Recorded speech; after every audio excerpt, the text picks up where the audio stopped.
இது வேலூர் சிஎஸ்ஐ மத்திய சிஎஸ்ஐ ஆலயம். நான் ஏற்கனவே ஓராண்டு காலமாக இந்த இதுவை பதிவிட்டு வருகிறேன். இது பொதுமக்களுக்காக சிஎஸ்சி நிர்வாகத்தால் பொதுமக்கள் குடிநீருக்காக வழங்கப்பட்ட தொட்டீர் குழாய். இதோ இன்றைக்கு இந்த அவலநிலை நான் பலமுறை பதிவிட்டு இருக்கின்றேன்.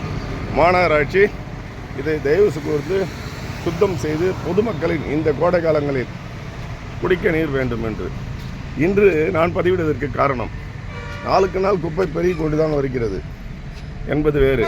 இதோ பாருங்கள், இதுதான் குழாய், இது அந்த நிலை.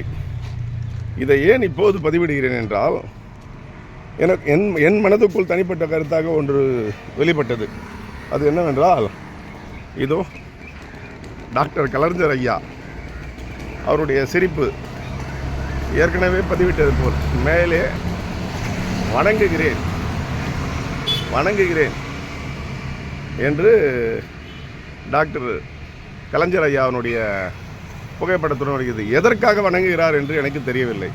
இதை சுத்தம் செய்யாமல் வைத்திருக்கிறார்கள் அதற்காகவா, அல்லது இத்தனை முறை இவர் பதிவிட்டும் சுத்தம் செய்யாது இருக்கக்கூடிய நகராட்சி ஆணையாளர் மற்றும் பொறியாளர் மற்றும் துப்புரவு ஆய்வாளர் இவர்களை குறித்து வணங்குகிறாரா என்று தெரியவில்லை என்ற கருத்தை நான் இதை பொது நல நோக்கத்துடன் இந்த குழாயை சீரமைக்க பலமுறை நான் பதிவிட்டுகிறேன்.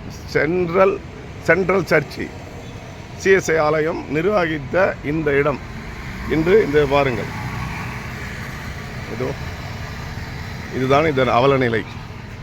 எனவே ஐயா அவர்கள் சிரிப்புக்கு இதுதான் காரணமா என்று என் மனதில் தோன்றியது. இது கட்சியின் காழ்ப்புணர்ச்சிக்காக அல்ல, உண்மையை பதிவிட்டிருக்கின்றேன். நன்றி, வணக்கம்.